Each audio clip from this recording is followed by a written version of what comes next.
Se han jugado los segundos 90 minutos de la ronda de semifinales de la Liga de Expansión y los salteños de Tepatitlán han caído aquí en el Gregorio Tepa Gómez. Así que ha llegado el momento de analizar todo lo ocurrido en la segunda llave de la ronda de los mejores 4 de la Apertura 2025 de la Liga de Expansión.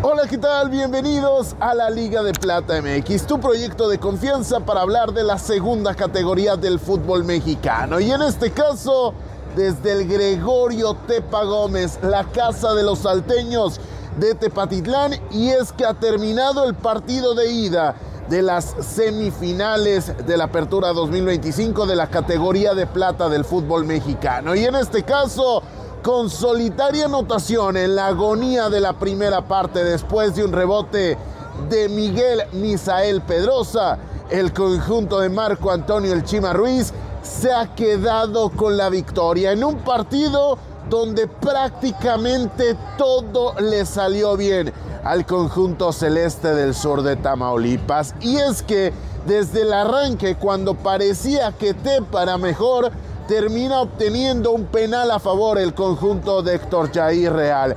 Penal que en este caso Luis Loroña no puede mandar al fondo de la red, lo termina estrellando en el poste, y es ahí donde el parteaguas quedaba claro, o daba los primeros escarceos, daba las primeras sensaciones de que iba a ser una noche pintada de azul celeste. Y es que a partir de ese momento, el conjunto de Héctor Jair Real no hizo otra cosa más que mejorar. Siguió generando peligro, siguió produciendo volumen de juego, siguió llegando de manera constante, al menos en los primeros 45 minutos, al arco de Gerardo El Campa Ruiz, pero no fue suficiente y la falta de efectividad le terminó penalizando al conjunto alteño. Y con ese escenario donde Tepatitlán, insisto, tenía la pelota, llegaba por las bandas, generaba peligro, inclusive convierte en figura al Campa Ruiz en los primeros 45 minutos,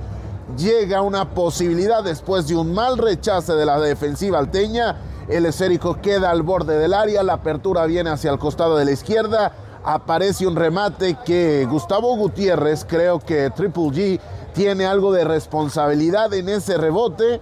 A partir de ese momento lo aprovecha Miguel Misael Pedrosa y la termina mandando al fondo, el que le pertenece, o sus derechos federativos, al conjunto del Necaxa, demostrando una vez más que estamos hablando de uno de los mejores delanteros de cara a futuro en esta categoría de plata. Es 2002, tampoco podemos hablar de que es un tremendo juvenil, pero es un tipo que es capaz de aparecer en los momentos importantes, y eso pese a lo que ocurrió en la ida. Y aquí mismo platicábamos cómo se termina metiendo en cierta controversia con Marco Antonio El Chima Ruiz, y pese a ello el Chima, de manera inteligente, porque primero está el tema deportivo, lo termina alineando en el partido de vuelta ante Universidad de Guadalajara. Marca el camiseta número 29 y hoy ha vuelto a hacerlo ante el conjunto de Tepatitlán. Ya para la segunda parte, el conjunto de los salteños termina haciendo una modificación, termina prescindiendo de un jugador de ataque para darle ese lugar, en este caso al camiseta número 11, Jacobo Reyes, que de manera constante lo intentó. Por la banda, el casaca número 11 buscó generar peligro, no consiguió producir bastante daño. ¿Por qué? Porque en ese mano a mano estuvo frente a José Hernández Clemente, uno de los mejores laterales por izquierda. Y es que el ex de Mineros está recuperando su mejor momento de forma, cosa que quizá le había costado un poco más en sus últimos momentos con el conjunto zacatecano. Y en ese mano a mano, insisto, que fue la principal llave, la principal forma en la cual el conjunto de Héctor Jair Real buscaba generar peligro, no encontró buena resolución, y el conjunto de Tepa, que en el primer tiempo dominó, se quedó con la posesión del balón en el complemento. Hasta ahí una buena sensación, o una buena impresión daba el conjunto en ese aspecto, el conjunto de Héctor Jair Real. Pero el problema es que ya no generaba peligro. Todo ese trabajo que le cargó al aparato defensivo de la Jaiba Brava en los primeros 45 minutos, en el complemento no termina siendo el caso y simplemente era una posesión de balón estéril que no generaba peligro y daba la impresión de que era más lo que se terminaba ejecutando dentro de la cancha con respecto a lo que proponía el conjunto del Chima Ruiz que lo que terminaba ocurriendo a raíz de la posesión de balón del equipo de Héctor Jair Real. Así que con ese escenario siguió avanzando el encuentro. Hay un momento en el partido que me parece que es crucial mencionar. ¿Por qué? Porque prescinde Héctor Jair Real con la necesidad de estar en casa ante más de 6,300 aficionados. Hoy fue un entradón. No hemos hablado del color, no hemos hablado del entorno, pero esta división está más viva, no sé si que nunca. Evidentemente todos sabemos cuál es el elefante que está dentro de la habitación cuando hablamos de la Liga de Expansión. Pero en un momento tan convulso, en un momento cuando el presidente de la máxima división de este país, Mikel Arriola, busca en conferencias privadas, intentando traer inversores, exponer una idea retrógrada desde el punto de vista deportivo. Ayer vimos un entradón en el Estadio Morelos. Hoy vimos un entradón en Tepatitlán. Habrá quien diga, bueno, 6,000 asistentes tampoco es tanto. No fueron 10,000 o no fueron 15,000, porque no le cabían 10 o 15,000 al Tepa Gómez. Porque si ponemos una grada más alta, lo llena el día de hoy el conjunto alteño. Pero bueno, dejando eso como antecedente y teniendo en cuenta que en el Sergio León Chávez el sábado vamos a tener un entradón y que el domingo en el Tamaulipas va a haber un lleno repleto, creo que es acertado decir que esta categoría tan menospreciada está encontrando al menos un buen momento para desarrollar su espectáculo y para desarrollar el propio circuito. Pero bueno, retomando el momento del partido que quiero señalar, con la necesidad Héctor Jair Real de ir por el marcador, termina prescindiendo de Ulises Cardona, lateral por izquierda, y da ingreso a un plurifuncional, pero básicamente a un jugador de ataque como lo es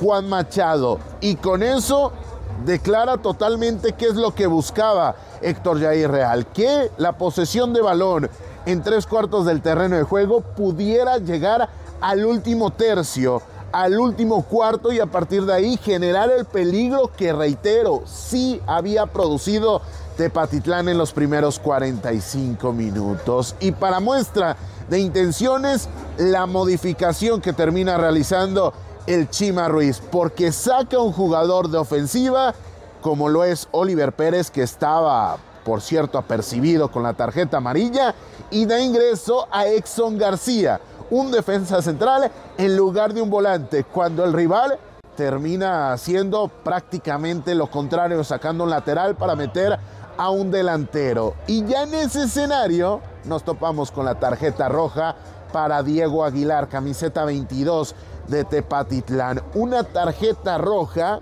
que no solamente termina estropeando las intenciones del conjunto alteño de hacer daño de cara al último tramo del partido, sino que una tarjeta roja que va a dejar sin su compañero en el medio sector, en el medio campo del equipo de Tepatitlán, a Jesús Venegas. Así que mal y de malas. Número uno, porque no tiene la posibilidad el técnico de los salteños de ver reflejado su propuesta final en el partido. Y número dos, por la ausencia de un jugador titular y capital para las aspiraciones alteñas. Así que con ese escenario llegamos a unos últimos momentos, unos últimos instantes donde Tepatitlán no puede generar peligro, donde Gerardo El Campa Ruiz simplemente termina haciendo una labor sencilla en los últimos momentos. No sufre la Jaiba Brava y de hecho sí genera un poco más de peligro y tiene más el esférico con la superioridad numérica el equipo del Chima Ruiz. Así que, señoras y señores, de esta manera terminó el partido de ida. Este es el primer video que nos toca grabar in situ, aquí en un estadio de la Liga de Expansión, porque hemos venido a la cobertura. Y si quieres que traigamos más contenido como este, que visitemos más plazas, que estemos, véanlo, prácticamente en la cancha, prácticamente en el terreno de juego, lo podemos hacer. No porque hoy sea Tepatitlán, mañana no lo podemos hacer con la Jaiba Brava o con Irapuato o con Morelia. Lo único que tienen que hacer es ayudarnos con un like, con una suscripción, un comentario, una compartida, nos ayuda a seguir creciendo. Así que, dicho todo lo anterior, señoras y señores, buena ventaja para la Jaiba, que hay que decirlo, quizá no termina siendo el partido más espectacular del conjunto del Chima Ruiz, pero sí uno muy efectivo y la muestra de por qué este equipo terminó invicto en la fase regular de la Liga de Expansión. La vuelta, lo dicho, el próximo domingo a las 5 de la tarde en el Tamaulipas. Más o menos a las 7 ya vamos a tener al primer finalista. Y horas más tarde, el análisis de Liga de Plata MX. Saludos a la distancia, mi nombre es Carlos Alberto Valdés, ya lo sabe, nos puede seguir en redes sociales, nos encuentra con el usuario de @Liga de Plata MX. A mí en lo personal me puede encontrar con el usuario de @SeaValdez26 y manténgase al pendiente porque se viene lo mejor, la vuelta en el Sergio León Chávez, la vuelta en el Tamaulipas, y es que se buscan semifinalistas en la categoría de plata del fútbol mexicano, y aquí en la Liga de Plata MX lo vamos a contar y lo vamos a analizar. Saludos a la distancia y recuerda, suscríbete al canal, que esa es la mejor manera de que así como hoy estamos en el Tepa Gómez, sigamos hablando de la categoría de plata del fútbol mexicano, porque aquí en la Liga de Plata MX hablamos de un fútbol de segunda con un enfoque de primera. Saludos a la distancia.